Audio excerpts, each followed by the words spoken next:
I was at Agenda 2000, and one of the people who was there was Craig Mundy, who is some kind of high mucky-muck at Microsoft.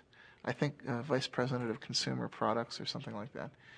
And I hadn't actually met him. I bumped into him at an elevator, and I looked at his badge and said, "Ah, I see you work for Microsoft." And he looked back at me and said, "Oh yeah, and what do you do?" And I thought he seemed just a sort of a tad dismissive. I mean, here's the archetypal, guy in a suit looking at a scruffy hacker. And so I gave him the 1,000-yard stare and said, "I'm your worst nightmare."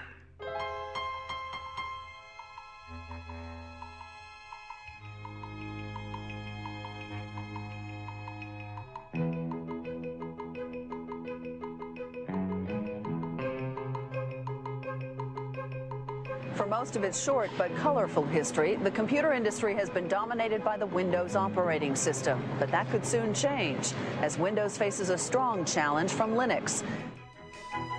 Silicon Valley has long been the place to develop new technology, start new companies, and get really rich.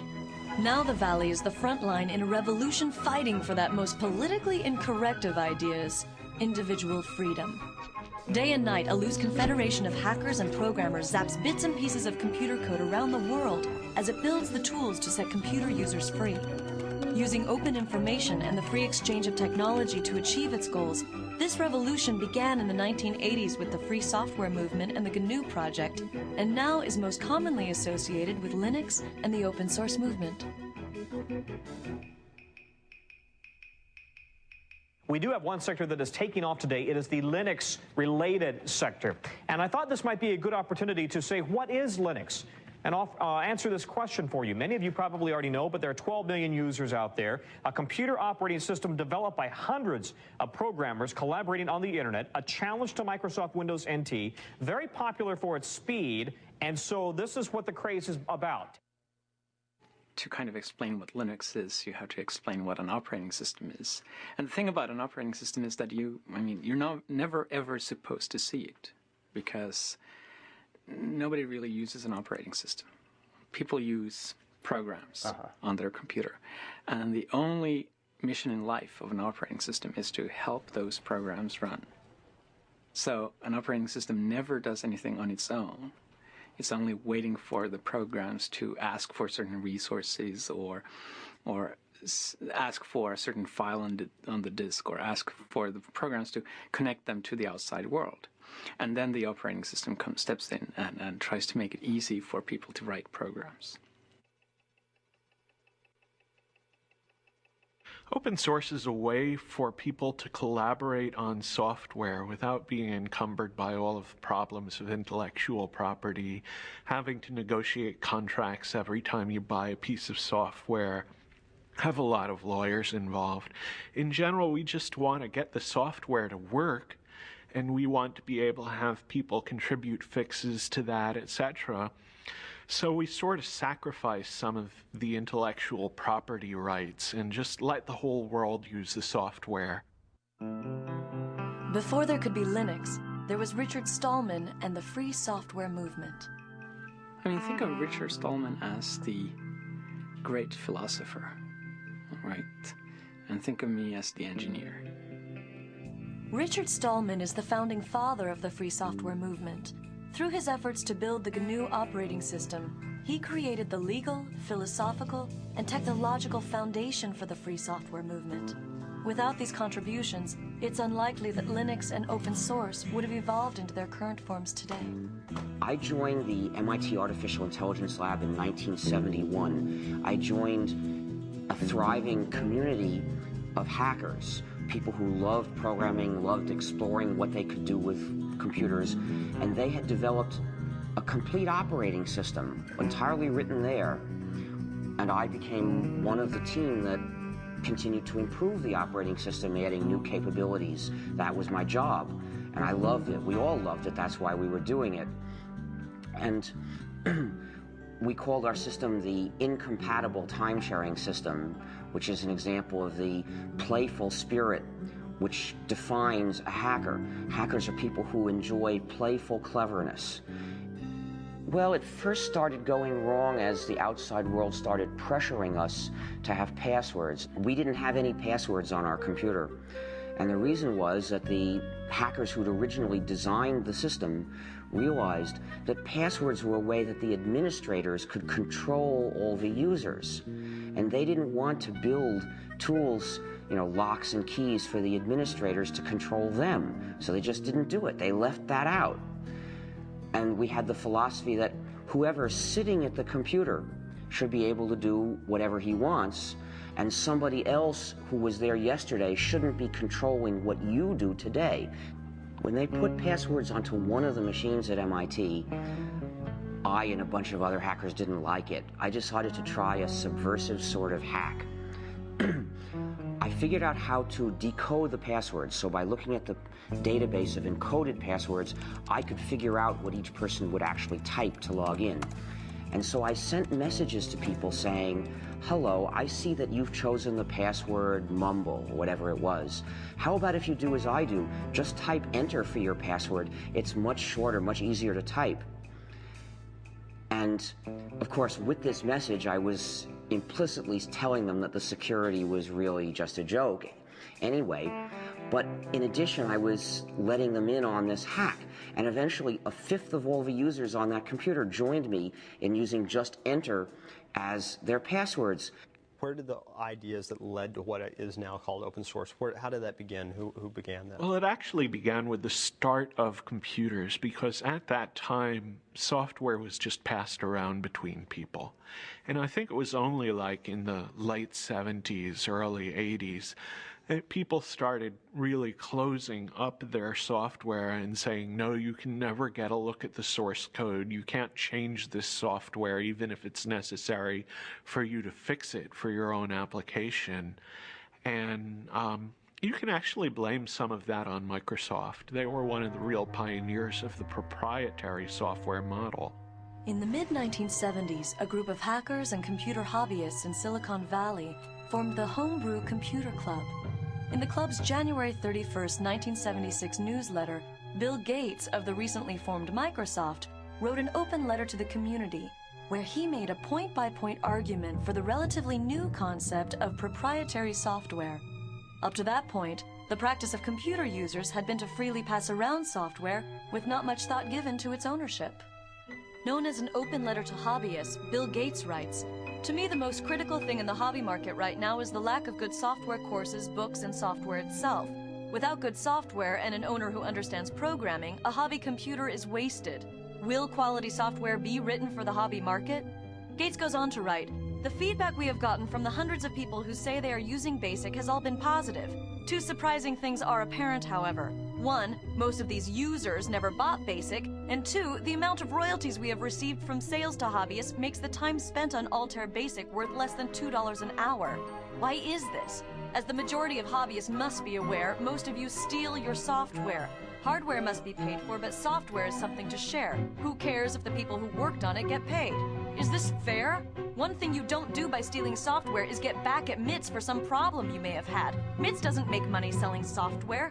One thing you do is prevent good software from being written. Who can afford to do professional work for nothing? What hobbyist can put 3-man years into programming, finding all bugs, documenting his product, and distribute it for free?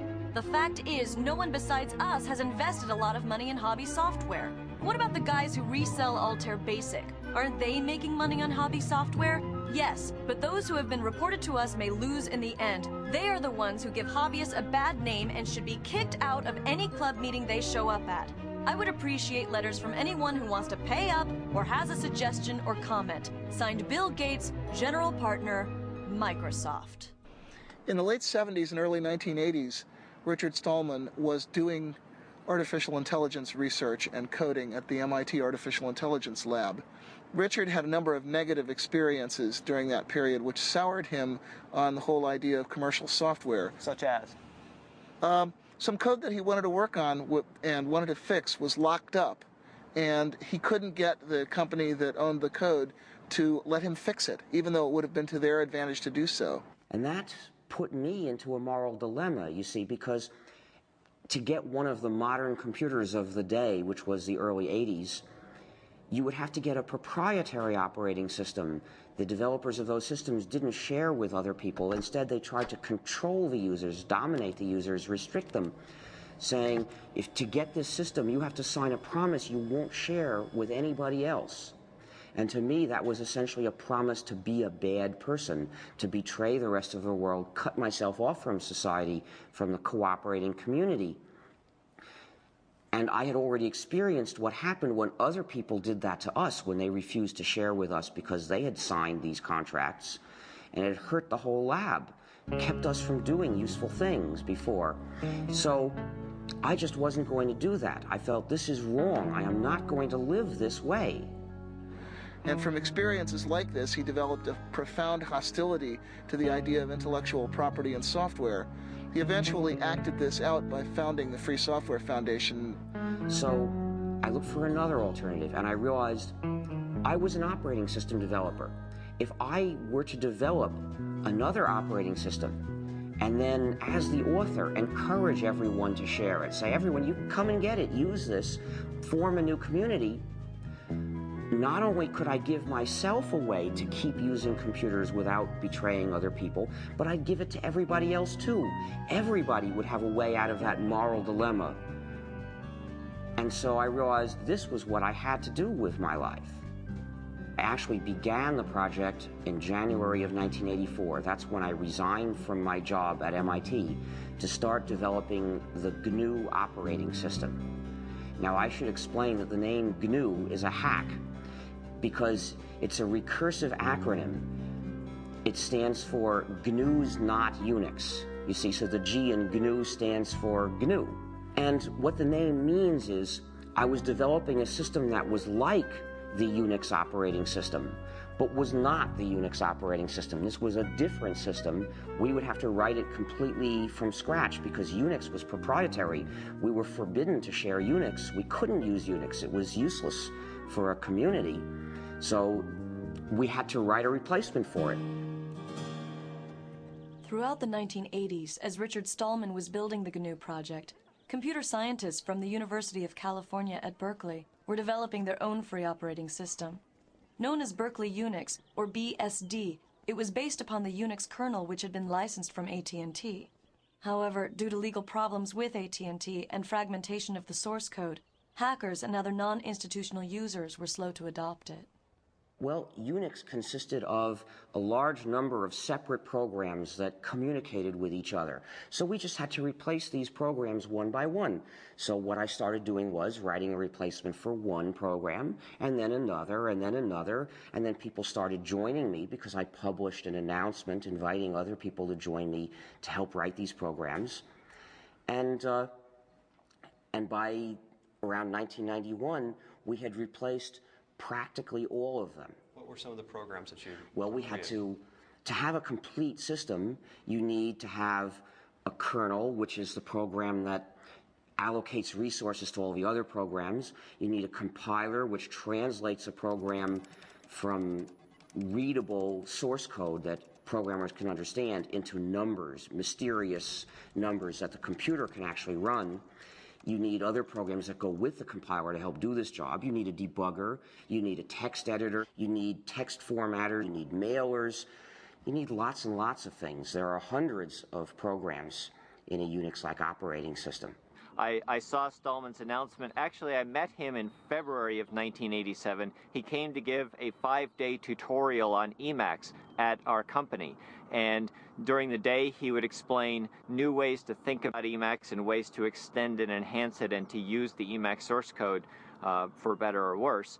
But in the evening, he was busily working on this compiler, and he had not yet released it to the public, so he was being a little bit careful about who got to see the source code. But I was very eager, and when he first announced it in June, I downloaded it immediately.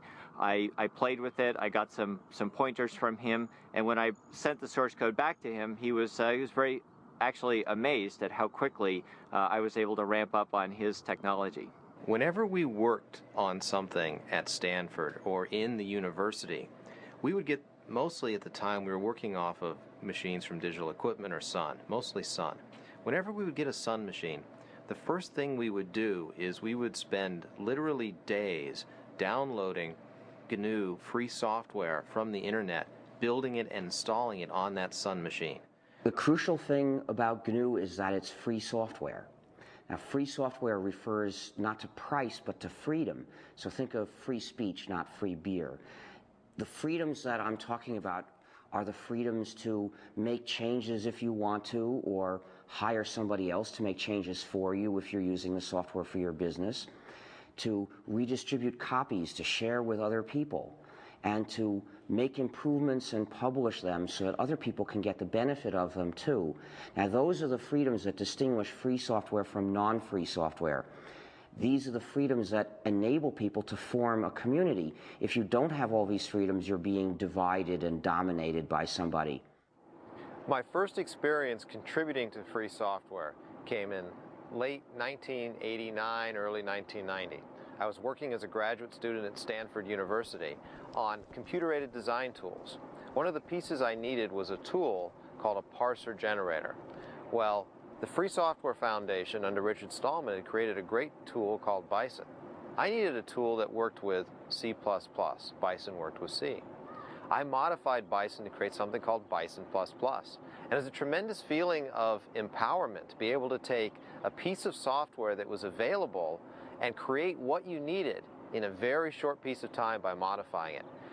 I put it back on the internet, and I was amazed at the number of people that picked it up and started using it. In fact, I remember going to job interviews. I at various times considered just going out and getting a job, and I'd gone to a job interview, and I was talking with one of the people, and I started asking them about what tools they used, and they said, gee, we use Bison++, and I said, oh, I'm the author of Bison++.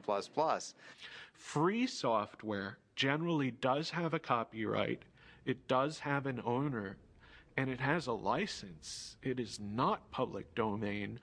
If we put the software in the public domain, somebody else would be able to make a little bit of changes and turn that into a proprietary software package, which means that the users would be running our software, but they wouldn't have freedom to cooperate and share.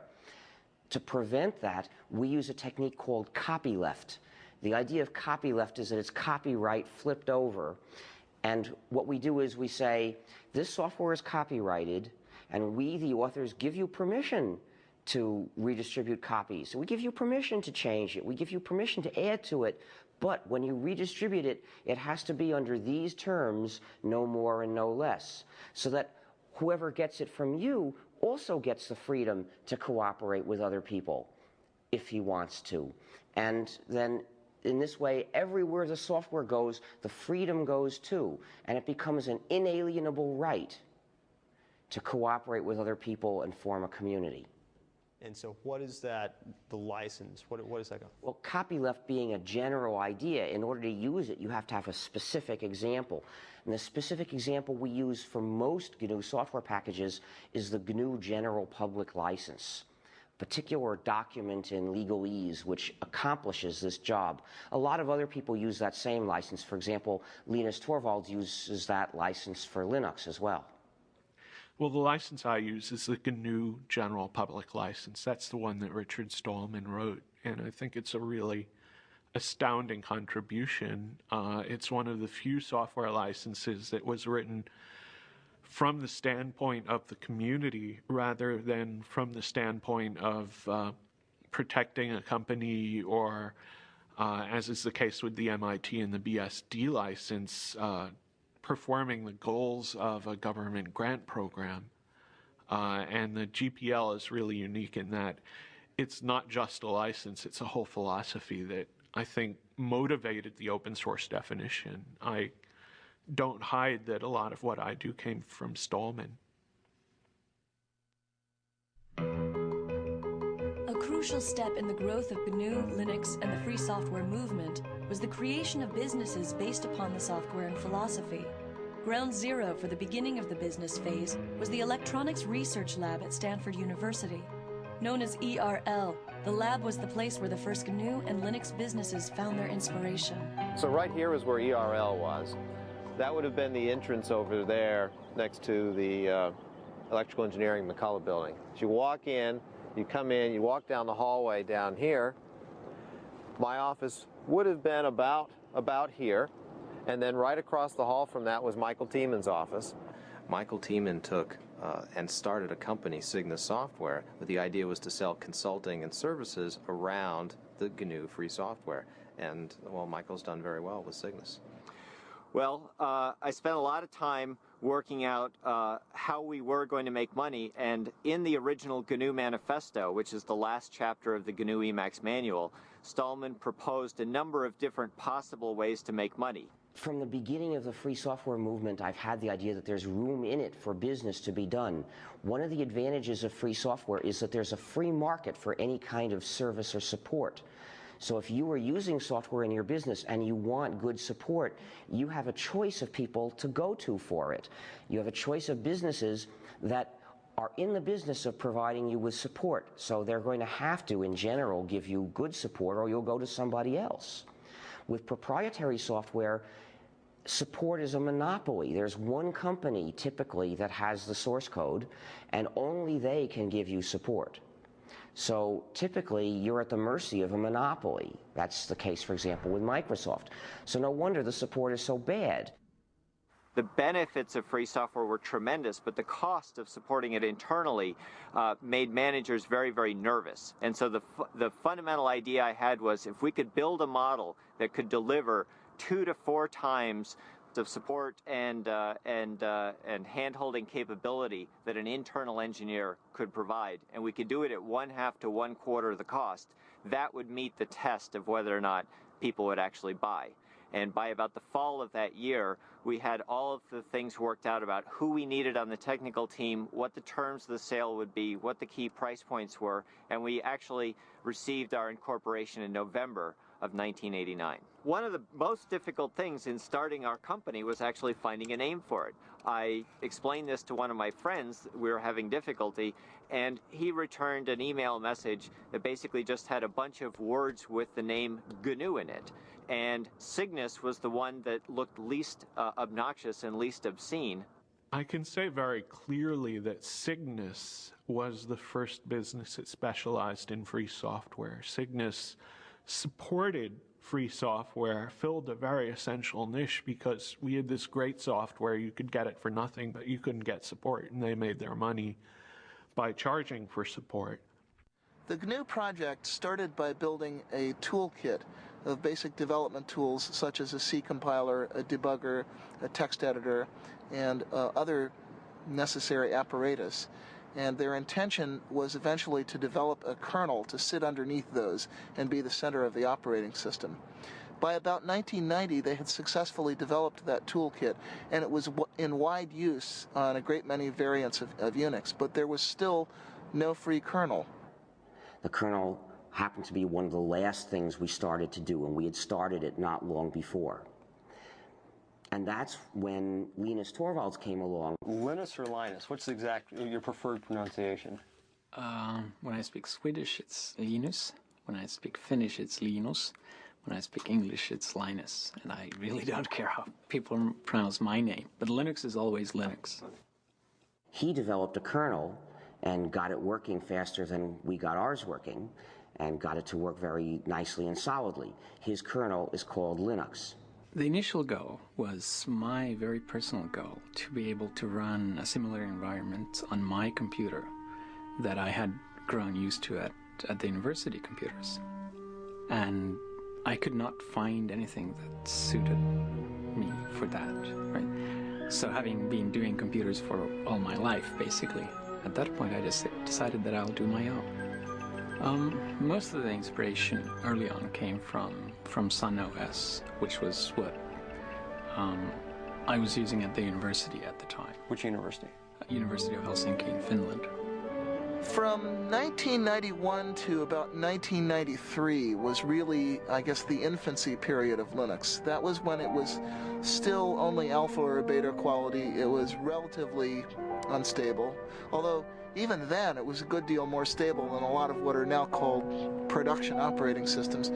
Linus used the traditional tried and true method of writing one program that does the job, and he got it to work quickly, in fact, faster than I would have thought was possible.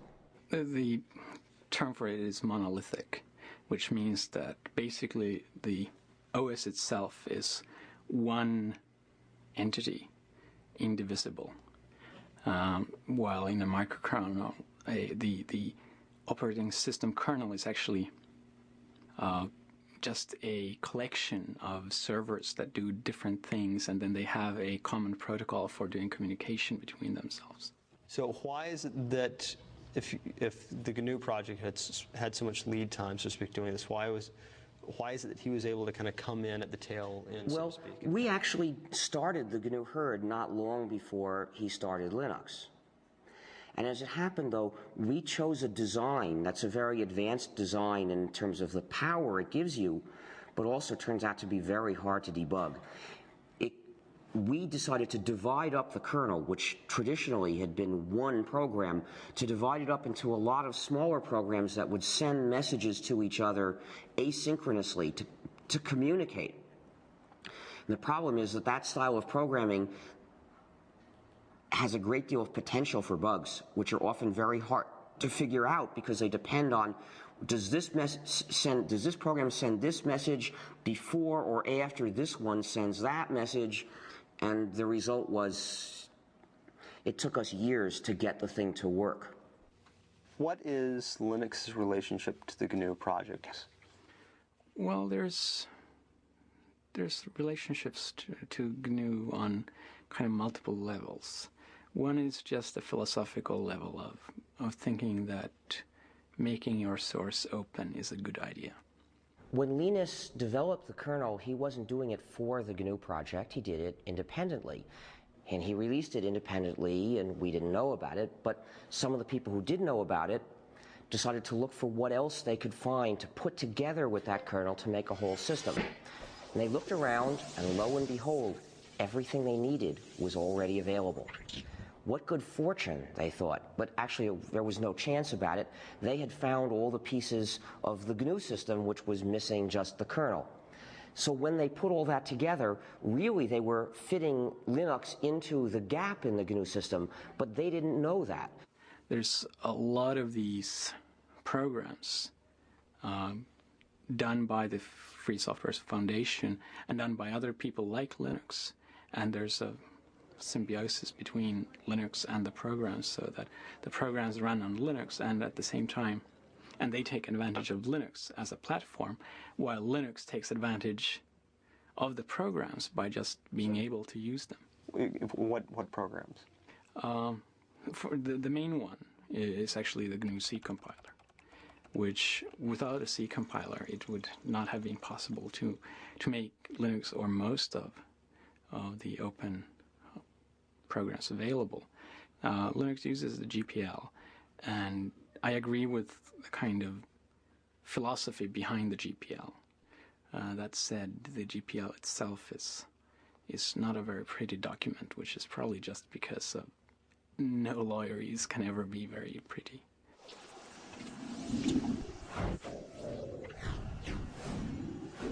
Well, I'd been playing around with Linux for actually late 92, early 93 for about a year before I decided it was to the point where it actually had everything that I needed to really replace the Sun workstation. And I was looking for a way to have a Unix workstation at home. At the time, we used Sun SPARC stations in the office at Stanford. Those machines cost us about $7,000. Now, I desperately wanted a Unix machine at home. There's always this thought you get as a graduate student, gee, if I could work at home, then I would be so much more productive. I would graduate sooner because I would finish my thesis sooner. Well, is it true? Well, you can judge, you know. Most people end up spending a lot of their time becoming more productive so that if they ever actually worked on their thesis, they'd finish it in a day. It takes a while sometimes. So I decided I wanted a Unix machine at home. And I went out there and was able to use Linux together with a PC. For about $2,000, I put together a system that was 1.5 to 2 times faster than that $7,000 Sun SPARC station. That was absolutely amazing. I had 1.5 to 2 times the speed at 1/3 to 1/4 the price. Light bulbs went off. I knew there was an opportunity here. This was a chance to really do something better than what Sun has done around open source. and Linux? I called it Linux originally as a working name, and that was just because Linus, and the X has to be there. It's Unix. I mean, it's like a law. And what happened was that I initially thought that I can't call it Linux publicly because it's just too egotistical, and that was before I had a big ego, right? They thought they were taking a whole bunch of components and putting them around Linux. So they ended up calling the whole thing a Linux system, and somehow that term caught on, and the result is there are now 10 million people using this variant of the GNU system, the GNU/Linux operating system, and most of them don't know it. Some people advocate that it be described as GNU/Linux. I mean, what's your thought on that? Is that justified, or? Well, I think it's justified, but it's justified if you actually make a GNU distribution of Linux. The same way that I think that Red Hat Linux is fine, or SUSE Linux, or Debian Linux. Because if you actually make your own distribution of Linux, you get to name the thing. But calling Linux in general GNU Linux, I think, is just ridiculous. I got involved in Fall '93 because I was sent a copy of the first CD-ROM commercial Linux distribution, which was called Yggdrasil. It was produced by Adam Richter. And I got a copy because I had been myself writing free software for a long time, since the early 80s. I was actually one of the early GNU contributors myself. And I was absolutely astonished. I was completely astonished because I'd been a software engineer for nearly 15 years at that point. And according to all the rules I knew about controlling complexity, keeping your project group small, having closely managed objectives, Linux should have been a disaster, and it wasn't. Instead, it was something wonderful, and I was determined to figure out how they were getting away with that. In order for Linux to grow beyond the world of the computer programmer, it needed a use, an application that made it a must-have technology. That threshold was crossed with the development of a program that made complex websites possible. That program is the Apache web server. The killer app of Linux was undoubtedly the Apache web server. If you look at the history of Linux, the adoption curve of Linux and the adoption curve of the Internet exactly track each other. 1993, which was when the Apache web server project really got started, was also the beginnings of the popular ISP explosion, when the Internet first became a mass market commodity and the idea of web-based electronic commerce and mass communication became real. I think it was one of the first applications that caused people to go, wow, if I install Linux, I get some tangible benefit from doing so, right? I mean, clearly there were a lot of interesting applications on Linux at the time, this being maybe 2 or 3 years ago when this thing really started to take off. But there wasn't a driving, you could almost say business case for someone to use Linux versus using NT until, I think, Apache. And a lot of the things that plugged into Apache and enhanced Apache. I mean, when you went to go out and build a server farm, it was much more cost effective, real dollar terms, to build it on Linux and Apache than it was to build it on IIS and NT, even if it meant that you had to spend a little bit of money to train your staff to learn how to use that or to find people who were knowledgeable. But the good news was that that knowledge wasn't very expensive because there are all these college students out there who had been using Linux for a long time and were very familiar with it. If you look at the trend curves in web servers, Apache has steadily been gaining in market share ever since. It's up to something like 66% now. It's steadily clobbered all of the closed source competition.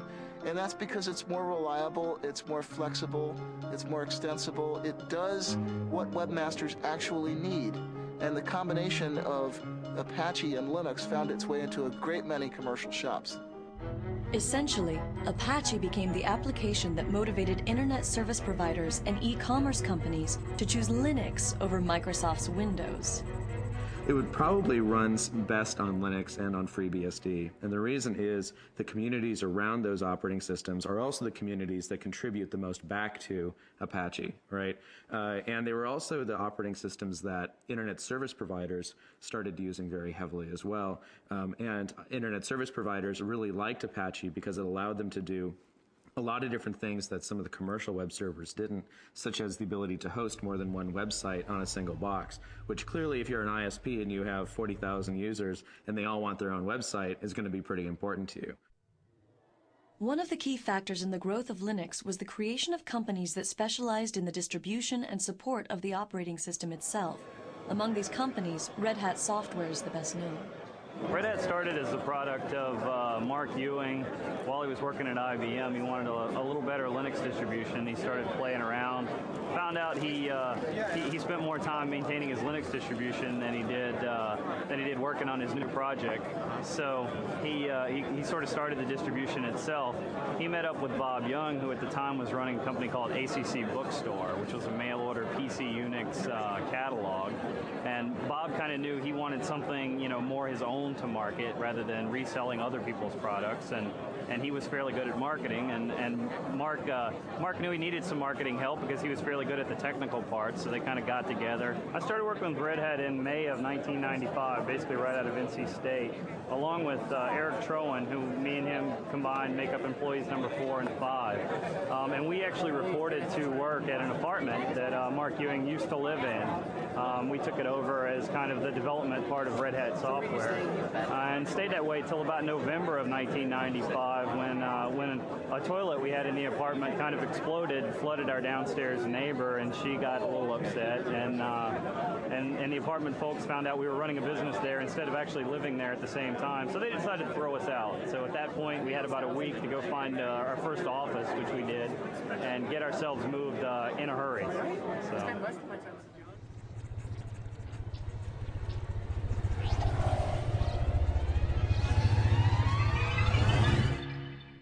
We started going in, again, 95 or so to the venture capital firms, saying, there's something happening here. There's a great business opportunity to build the next Sun for open source. Well, the venture capitalists looked at this and said, gee, you're selling systems, the software's free, this is kind of scary. We're not sure that we want to put money in. And by the way, we funded other systems companies, and it hasn't really panned out. We're scared. I came to the U.S. about 3 years ago, and the reason really was that I'd been spending like 6 or 7 years at Helsinki University and decided that it was time to see the real world and not just university life. Especially this area had a lot of the most interesting work being done. So I just decided that let's try to move halfway across the world and give this a try, and it's turned out pretty well. Do you see this as temporary or long-term? Well, we saw it as temporary at first, and I think it's certainly looking like it's turning long-term. Our youngest daughter is both a U.S. and a Finnish citizen because she was born here, and the older one is speaking both Swedish and English, so.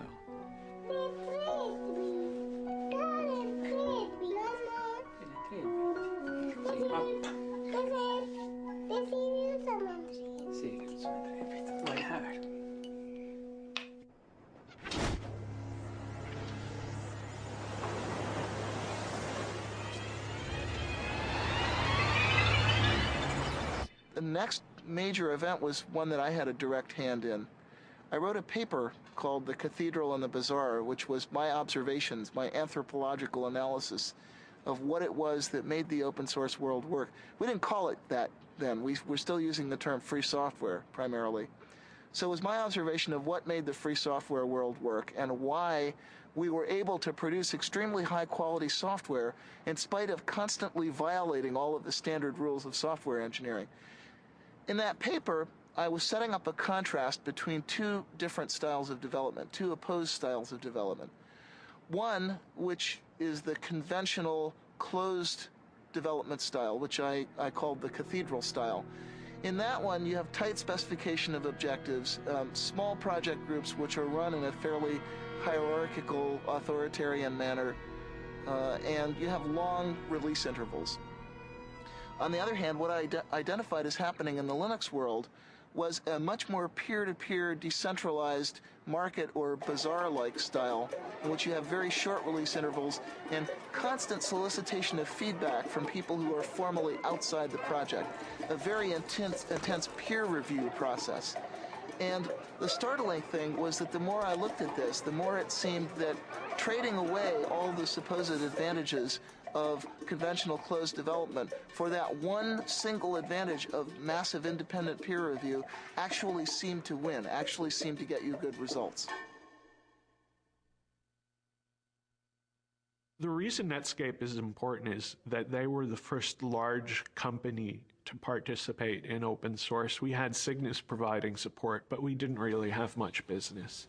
And Netscape went open source essentially as a way to fight Microsoft, which was giving away Internet Explorer, but not letting anyone else have the source code, not letting companies collaborate. Working as part of the sales force, I got a good idea of why people bought our software and what it took to make our software successful in the marketplace against competitive products. However, the problem we were seeing is that as time went on, our software was being competed against by other people's software, particularly Microsoft's. And as time went on, the price of our software had to drop because other people were giving their software away at no charge or at little charge. No, the real problem was that they feared that Microsoft would achieve a monopoly lock on the browser market, and they would then use that monopoly lock to pervert, actually, the HTTP and HTML standards that the web depends on. And once they had turned those standards into lock-in devices, they could then use that control to drive Netscape out of the server market, which is where it was making its real money. My concern was that as time went on, Netscape's business would be threatened by the fact that we didn't have enough people to do all the things we needed to do as a company in order to keep our software viable in the marketplace. The Netscape release happened in early 1998, and I was told later, I had no idea at the time, that it came about as a direct result of the right people having read The Cathedral and the Bazaar. The Cathedral and the Bazaar, the paper by Eric Raymond, was a significant influence on Netscape's decision to release source code. Came as a complete shock to me. I wasn't really ready for the thought that I was changing the world, even by accident. However, it was not by any means the only influence on that decision, and not necessarily the most important one when all is said and done. As I said, Netscape had already been talking about releasing source code for quite some time before anybody had ever heard of Eric's paper. Linux Congress in early 1997, which was the first place that I gave that paper. And one of the people who heard it was Tim O'Reilly of O'Reilly Associates. And he thought it was pretty intriguing. And he asked me to give it at his first Perl conference, which was later that year in fall of 97. And apparently what happened, I was told later, although I had no idea this was happening at the time, is that some people from Netscape actually heard the paper at the Perl conference and took those ideas back to Netscape, and they kind of lit a fire there. The role of my paper was essentially to make the internal case at Netscape, to make the business case for why Netscape should release its source code. The paper was called Netscape Source Code as Netscape Product. A strange title. Essentially, what the title meant was that, in my opinion, we needed to think of source code not just as something that was used in creating our products, but as something that was a product in its own right, something that customers might use, that other people might use. I then looked at what the business models might be if we release source code for our products. How would we license them? How would we sell products in this environment? Then I looked at the competition, particularly Microsoft. What would they be likely to do if we release source code? Was there some way they could use our source code against us? I used Eric's paper as an example of how distributed development could work, how a company could develop software not just using their own people, but also working with people on the internet. And that's why I included a reference to Eric's paper in my paper. Once my paper was circulated, the people who read my paper would naturally enough find a reference to Eric's paper and read that as well. And who was involved in making that happen at Netscape? Primarily, the person who made the actual decision was Jim Barksdale.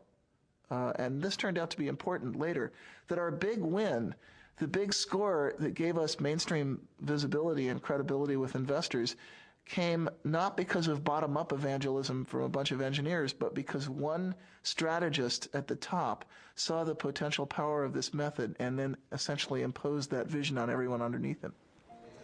When I completed the paper, I first gave a copy to Mark Andreessen, who was co-founder of Netscape and was at the time in the senior management team at Netscape.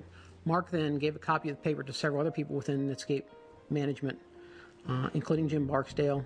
I'm not sure exactly when Jim and the other senior managers made the actual decision. I believe it was in early January sometime. Netscape actually announced that it was going to release the source code on January 22nd, at the same time that they released that they were going to give Communicator away for free. When Netscape decided to release the source code, people sort of got a wake-up notice that said, hey, maybe there is something to this idea of releasing source code and doing development with people outside your company. So Netscape's decision brought a lot of public attention to the idea of free software, what became known as open source, and brought a lot of attention to the Linux operating system, which was one of the most prominent examples of open source software at that time.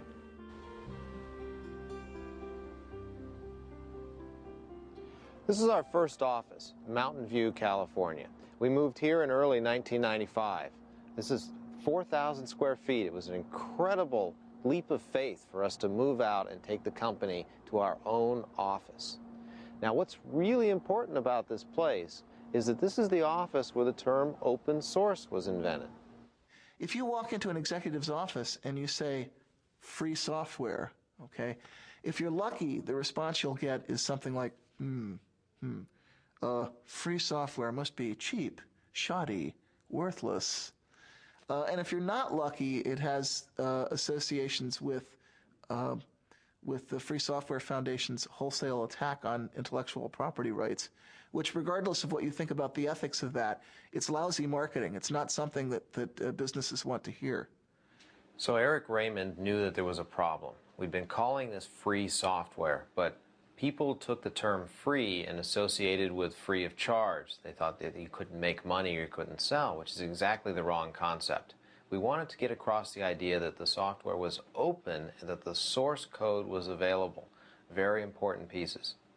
We had this meeting at the VA offices in Mountain View where Eric, myself, and Christine Peterson from the Forsyth Institute joined us, as well as several other people. Christine Peterson was there by phone. John Mad Dog Hall was also there by phone. A guy named Todd Anderson, who later worked for SUSE for a while, was there. Sam Achman, who now runs Penguin Computing, was there. He was an employee of VA at the time. Well, we came up with the concept of open source. We called Linus, in fact, and asked Linus if he liked it. He was interested. He liked it. Eventually, we came up with something that replaced free software. So that was the beginning of open source. How did you choose the words open source? Do you remember? I think Christine Peterson was the person who really came up with the idea. We wanted, again, the idea that the source code was out there and it was open. There weren't many choices. Well, since the first three recipients have spoken for the open source movement, I think I should speak about the free software movement. The open source movement focuses on practical advantages that you can get by having a community of users who can cooperate on interchanging and improving software. I agree completely with the points they make about that.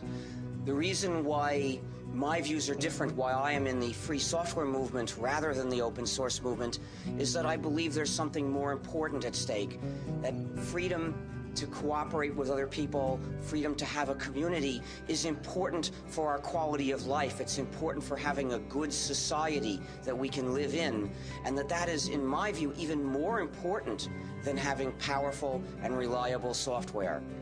But I think some of the people in the free software camp are a little scared by the commercialization. And, of course, a rebel is put off by success. I think that commercialization is very important. We want to mainstream this software. And I work with Richard Stallman, who's the gray-haired man of free software, on a regular basis. And I don't feel I have any philosophical differences. Me as author of the open source definition, and he is originator of free software as an organized thing, except for one thing. Richard wants all software to be free, and I think that free software and non-free software should coexist. That's the only difference we have. we decided early on that what we needed a definition. We needed a kind of meta license to define the term open source. And what we came up with is a document called the Open Source Definition. It's derived from the Debian Free Software Guidelines that were originally written by Bruce Perens. I had written the original draft of that, discussed it for a month with the Debian developers. Debian is a Linux distribution, and made it their project policy. And Eric and I decided to relabel what we'd written for Debian as the open source definition, and to say open source is software that gives you a list of 9 rights, which is in the open source definition. The first right is free redistribution. This doesn't mean free as in no price, it means liberty. You have to be free to redistribute your software to someone else, and actually no price is a side effect. You can charge for that redistribution or not. It has to come with source code so that someone can maintain a program. If they go from a PC to a Mac, for example, they can change the software. Derived works have to be possible. If someone has to improve your program, they should be able to distribute the result. There's a provision about integrity of the author's source code, which says that the author can sort of maintain their honor, and if you make a change, you might have to change the name of the program or mark out your change very clearly so that your change doesn't reflect on the author. There's no discrimination against people or groups. The example I usually use is you can't stop an abortion clinic or an anti-abortion activist from using the software. There's no discrimination against fields of endeavor, and that means the software has to be usable in a business as well as in a school. The license has to be distributable. In other words, I have to be able to give that license to someone, and that license then should work if that someone gives it to yet a third person.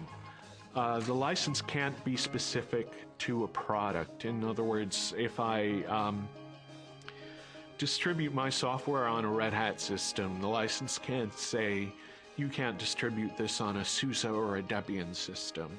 The license can't contaminate other software. So if I distribute this on a CD with another program, it can't say that other program must be free, otherwise you can't distribute my software. And then the only other part of the open source definition is a list of licenses that were accepted. And the ones that we started with were the GPL, which was actually the example for a lot of what's in the open source definition, the BSD license, because software for BSD system pre-existed Linux.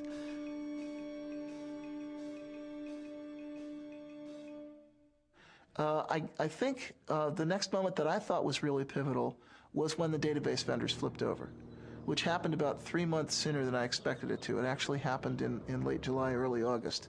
That we got commitments to do Tier 1 ports from Oracle and Sybase and the other key database vendors. And why was that critical? Because we knew that in order for the open source story to be credible, and especially in order for the Linux story to be credible, we'd have to get commitments from independent software vendors to do ports of their applications to these platforms. And I was actually kind of worried. I felt that we were in a window of vulnerability between the time that we announced the open source campaign and the database vendors flipped over. That was the point at which hostile action by Microsoft or other closed source software companies, that was the point at which a serious marketing blitz might actually have sunk us. But once the big database vendors flipped over, that opened the way for other ISVs. That started a snowball effect going. Every 6 months or so, I would come back to the venture capitalists and I would show them the new numbers, showing more and more people adopting Linux, the new people porting, the new users, and I'd show them our customer list. And our customer list was getting much more impressive. It was people like Cisco that were beginning to appear. People like, the .com companies were starting to show up on our customer list. And eventually the venture capitalists, they kept looking at it and they kept saying, oh, we can't quite do it. Finally, Linus appeared on the cover of Fortune because there was something happening with open source. Well, at that point, the the venture capitalists couldn't ignore it. They just got sick of hearing about Linux everywhere, and they got tired of me just, showing it to them every at that point almost every week. So they decided it was time to invest, that there was something happening. Well, I announced open source to the world on the internet. I did a lot of the early administrative work of starting the open source initiative. And I think 6 months later, I was reading the words open source in the news all the time and was totally astounded. And a year later, I believe Microsoft was talking about releasing some source code. And someone in the press asked Steve Ballmer if they were going to open source their code. And Steve Ballmer said, well, open source means more than just releasing the source code. And I realized that he had read my document and understood it and was now telling the press about this. Now, if you're like just a guy on the net who's not doing this for a job at all, and you sort of write a manifesto and it spreads out through the world, and a year later the vice president of Microsoft is talking about that, you'd think you were on drugs, wouldn't you? But that's what really happened.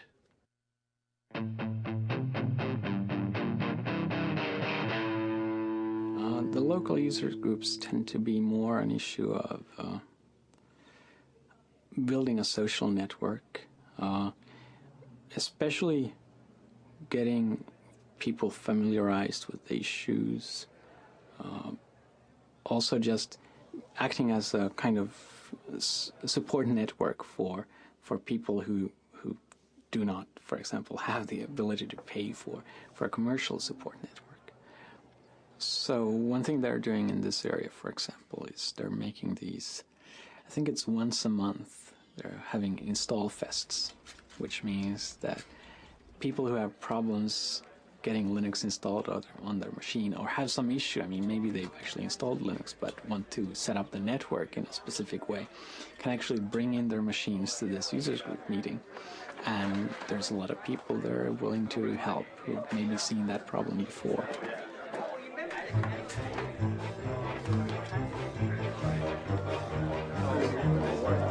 So the card that only connects locally, go back to the... Well, actually things aren't going so well. I tried it earlier myself. I had problems, and so I came to this install fest where all the gurus abound. Hopefully I'll have better luck getting it in. Instead of sending emails or writing to news groups on the internet and waiting several days for the answer sometimes, it's easy to come here and find other people who might know about your problem and may be able to help you. And hopefully within a few hours you have your machine installed. Originally I wanted to install on my larger laptop, and so I just did a search on the net and found where there were resources to get help. And I'm here today because I'm trying to put Linux on this little guy right here, which is a Toshiba Libretto. It's not the easiest thing in the world to do because it's a weird piece of hardware. So, are there any chairs around here?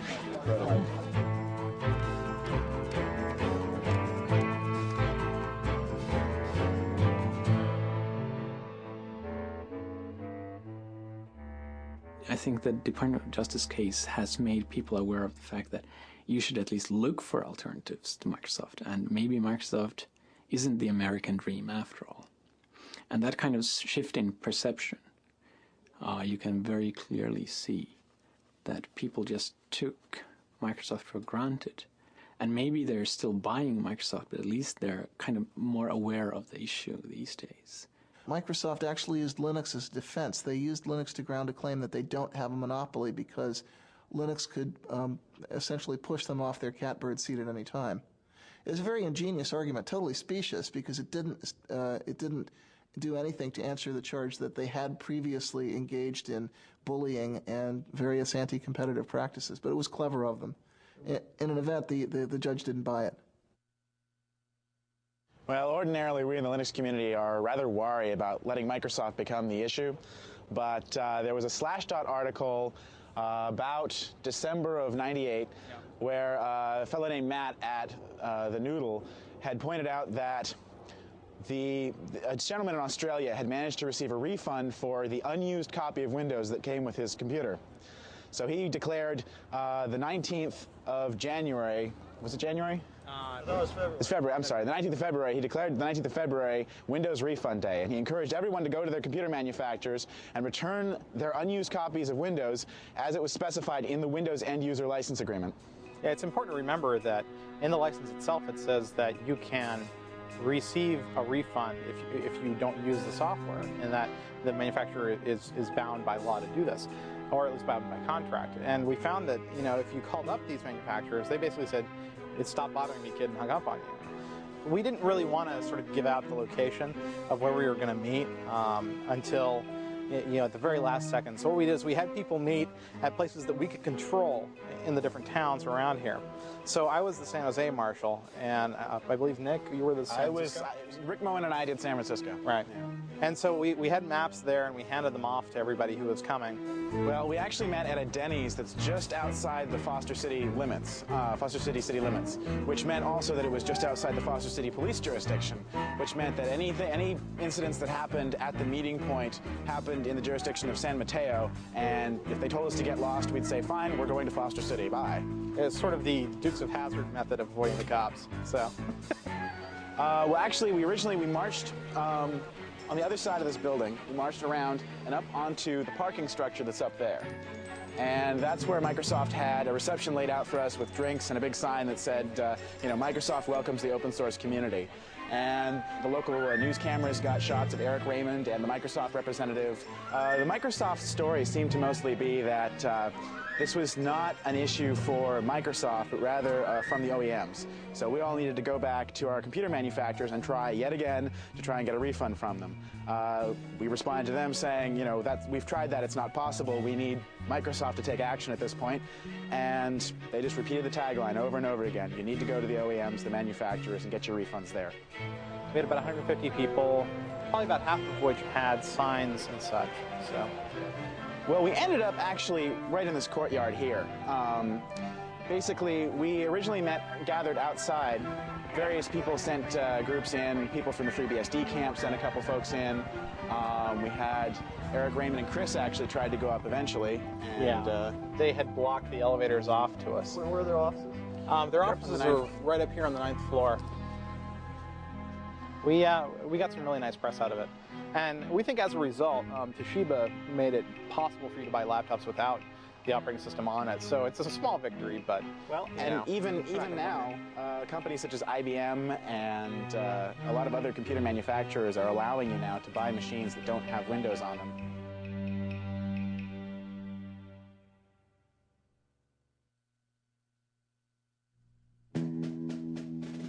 You know, when I was a kid and I went to school, the teachers were trying to teach us to share. They said if you bring some candy, you can't eat it all yourself, you've got to share it with the other kids. But now the administration says teachers should be teaching kids to say yes to licensing. If you bring some software to school, oh no, don't share it. Sharing means you're a pirate. Sharing means you'll be put in jail. That's not the way society should work. We need the goodwill, the willingness to help other people, at least when it's not too hard, because that's the basis of society. That's the fundamental resource that gives us a society instead of a dog-eat-dog jungle. So what about people that say that if you have rampant piracy, it will eliminate the profit motive, and then in the creative works software will not be? Well, they're wrong on both counts. For one thing, people are making a profit from developing free software, but for another, the freedom to have a community is more important. People that casually look at open source free software and think, well, because you're supposed to share and do it for people's goodwill, doesn't that seem somewhat communist? What's your response? Absolute nonsense. It makes me really angry when people do that. Well, back in 1989, actually, communism would have been a compliment. The word that people were using at that time was crazy. I wanted them to use capitalism. Communism is an ideology that forces people to share. If you don't share, you get thrown in jail or killed. In 1990, we got a visit from a director of an institute in Moscow University. And actually, I saw him in Helsinki just 2 weeks ago. But in any event, he came by, and Richard Stallman had suggested that he visit Cygnus because he was interested in understanding how the free software model might apply to stimulating entrepreneurial innovation in Russia, of all places. And we had been kind of secretive about our business plan because we weren't really sure that it was going to work, and we didn't want to look too stupid if it failed. But I was very, very open with him, and the more I told him, the more he started shaking his head like this. And I finally said, what's wrong? And he said, this sounds too much like communism to be successful in Russia. You go to a gulag and end up in a mass grave with a bullet in the back of your head. Open source is not communism because it doesn't force people.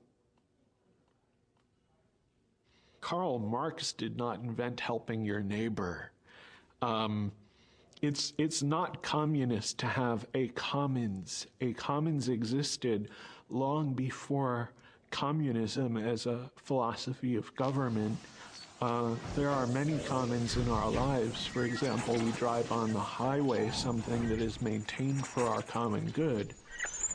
Actually, labeling our business model means that it misses the point a little bit. Whether it's communist or whether it's capitalist, the label doesn't matter. The real question is, how much value can you deliver? How scalable is the business? What kind of problems, what kind of rate of innovation can you sustain? And then however you want to label that is really up to you.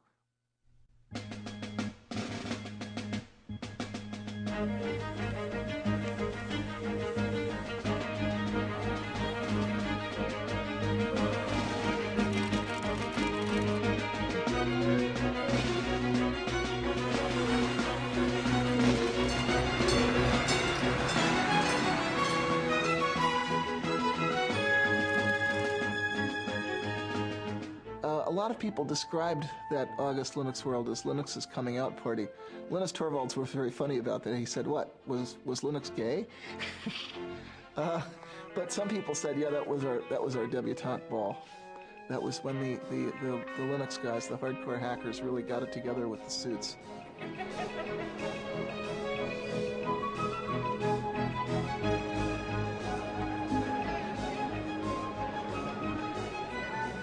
At 3 p.m. on August 10th, 1999, Linus Torvalds delivered the keynote address at Linux World.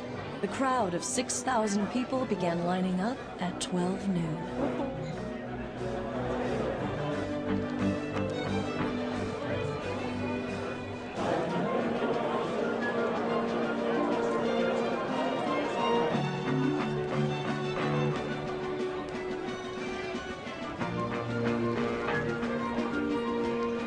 Ladies and gentlemen, please welcome Larry Augustine, Linux World Conference Chair and President and CEO of VA Linux Systems.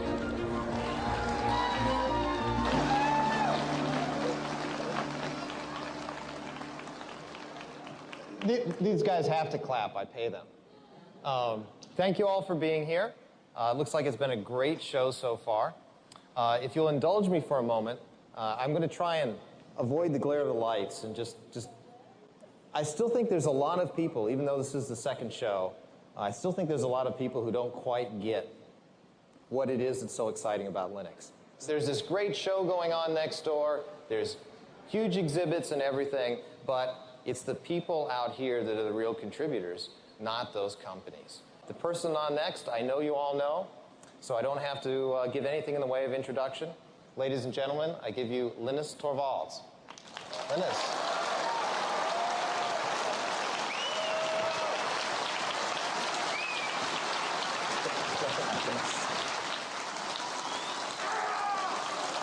Calm down.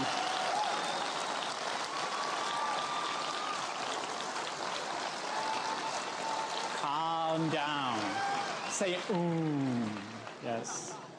I don't want to just give one of my normal talks because I find them boring. Probably by now most of you find them boring too because you've heard them like 10 times. But after the technical update, we'll actually try whether we can do a questions and answers session with 5,000 people or how many of you there are there. And it may not actually work out because one of the 5,000 people is really loud. The one thing I will do, which I always do in all my talks, is the gratitude thing. I want to kind of acknowledge the fact that I've obviously not been alone in doing Linux.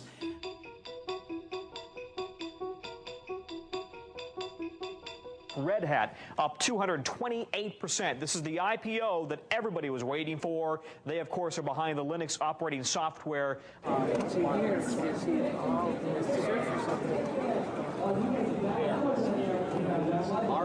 I know. I know what it is. All I've gotten today are comments about what the stock price is.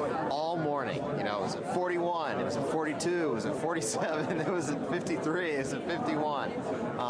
Every machine, as far as I can tell, on the show floor is pointed to their E-Trade accounts, to their broker accounts. They know the Red Hat price. I can't believe it. 46.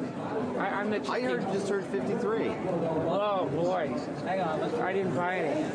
You didn't buy? No, I didn't buy. I should have bought, but no. That's great. If it's that. You guys don't know? Well, you know, Red Hat being successful just means that it legitimizes Linux, so it's much easier for us to go out.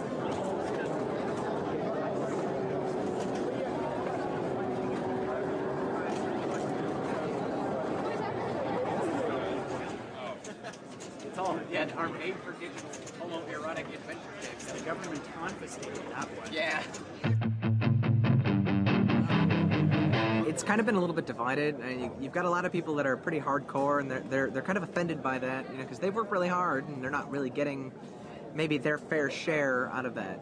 Some people do get ticked, and you know the thing that you see that on a lot of mailing lists or on Slashdot. You know, you'll read, this guy is really mad because he didn't get a chance to didn't get a chance to get stock from Red Hat.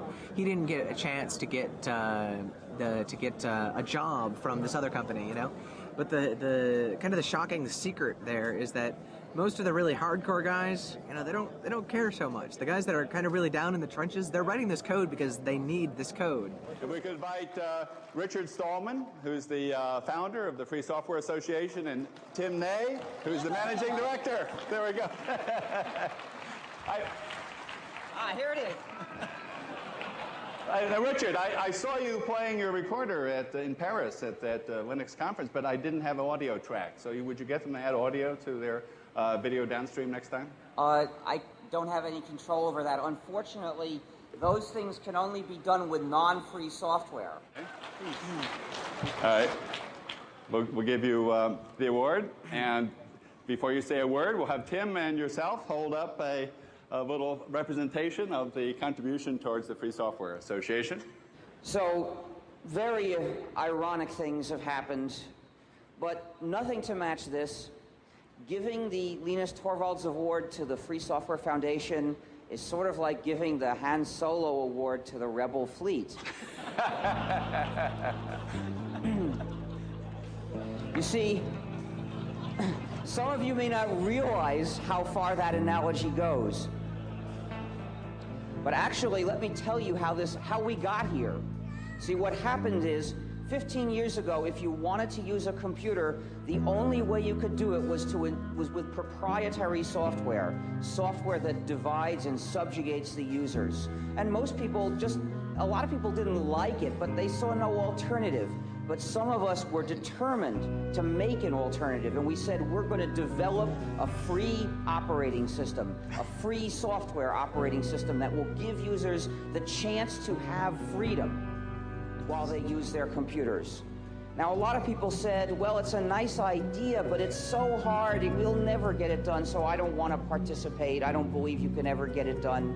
But luckily, not everybody said that. And clearly, we knew we would eventually get the kernel done. But as it happens, somebody else did a better kernel before we did. Now, in the old days, we had an overall strategy for calling people's attention to the importance of freedom, to the freedom that they can have or not have when they use a computer. Well, what can we do about it? As far as I can tell, the only workable way of trying to change this and make that strategy work again is to spread the word that the operating system you're using is actually the GNU system, somewhat modified, of course. And when people know this, they'll take a look at the reasons we developed this system, they'll think about these issues, and some of them will decide they agree. So I ask people, please tell people this is the GNU system. It's the combination of GNU and Linux, so we can call it GNU/Linux.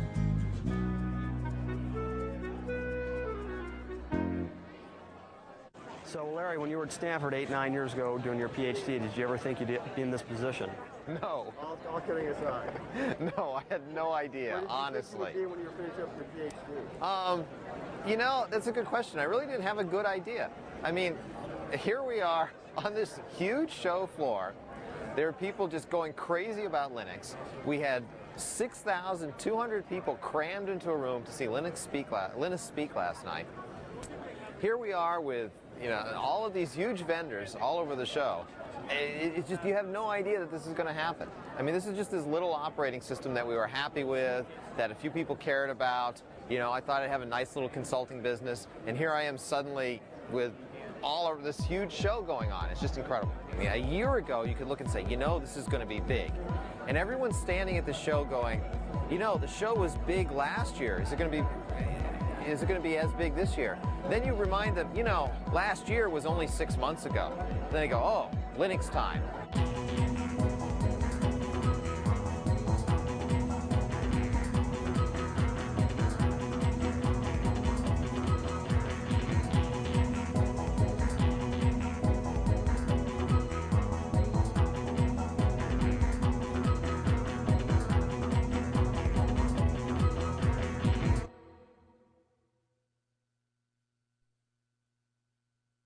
So leading up to the IPO, we had arrived actually in San Diego on Tuesday night. We spent Wednesday morning meeting investors in San Diego. We flew up to San Francisco. We spent Wednesday afternoon meeting investment firms in San Francisco. Then on the Thursday morning of the IPO was when our stock would be traded publicly. So it was nice that we had ended the tour in San Francisco, because we could go to the Credit Suisse trading desk the next morning to watch the public offering.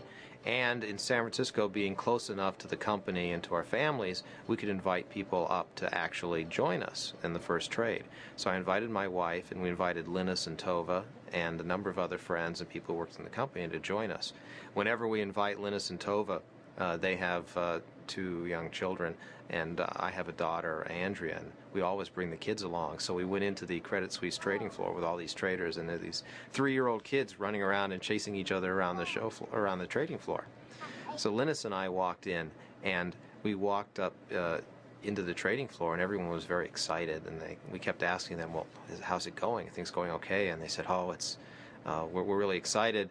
We think things are going well. We don't want to say, you know, we don't want to jinx anything." We walked in. It was a big screen TV showing CNBC, and it was amazing to us, but the theme for the day was Linux. Now, we have an IPO that's going to go today, and when I mean go, it is going to go. The estimates I'm hearing are staggering, but watch VA Linux Systems. It goes at 1240 today. The symbol is LNUX, a provider of large-scale computer service and workstations specially designed for the Linux operating system. The original range on this IPO was $11 to $13, then $21 to $23, then $28 to $30, priced at $30. And the estimates I'm hearing, I don't want to repeat because I don't have a confirmation, but if they're true, they will blow your mind when this stock takes off at 1240. I turned to Linus and I said, "Gee, did you ever think, you know, you'd walk in here someday and Linux would be the theme on CNBC?" And you know, Linus, in his joking way, said, "Oh, absolutely." So we walk in and they show us the buy and sell orders coming in, and it's incredible. We're seeing numbers like $320, $340 a share, and I'm just in complete shock. You know, this is over 10 times where we priced the offering. It was incredible. And I remember Linus just kind of sort of patting me on the back and saying, just, you know, relax. And it was pretty exciting to see that. It was just amazing. We were stunned. We were lucky that we were able to get back to the offices. We'd been in San Francisco, so we could come back to VA's offices to see everyone in the office for the IPO. We got back. We had everyone was obviously very excited. The IPO had done just tremendously well. We had a little party that we put together. It was interesting. While we were celebrating, though, there were plenty of people that were still trying to work. I recall cries of, "Be quiet, we're on the phone, we're working," as we went into the offices. One of the things I did was I gave the roadshow presentation for the employees back at the office so they could have an idea of what we'd been telling investors and understand exactly what we'd put together for them. But again, the story of the day is VA Linux now up 766% to $235 to $265. Sue, the best performing IPO ever. Here it goes. Sycamore Networks was priced at $38, surged to $270. This has just beat it. And by the way, so how do you feel about potentially billions of dollars of wealth being created from your creation, but you're not necessarily directly cashing out? So if I hadn't made Linux available, I mean, I wouldn't have gotten any money that way either. So I mean, it's a win-win situation. Just the fact that there are a lot of commercial companies means that there are a lot of Linux people who used to work on Linux kind of on the side. And now they get paid for doing what they wanted to do. And that helps me in the sense that I wanted them to work on Linux anyway.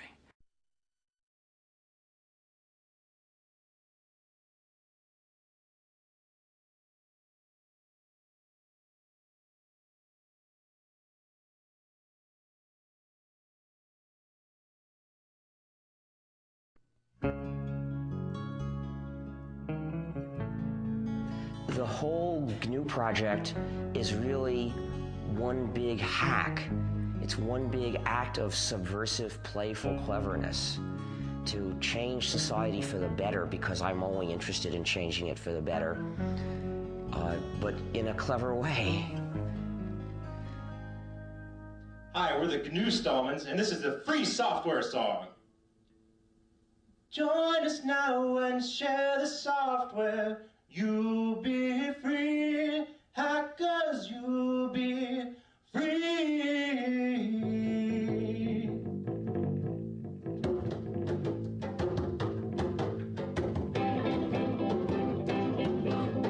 Orders may get piles of money, that is true. Hackers, that is true.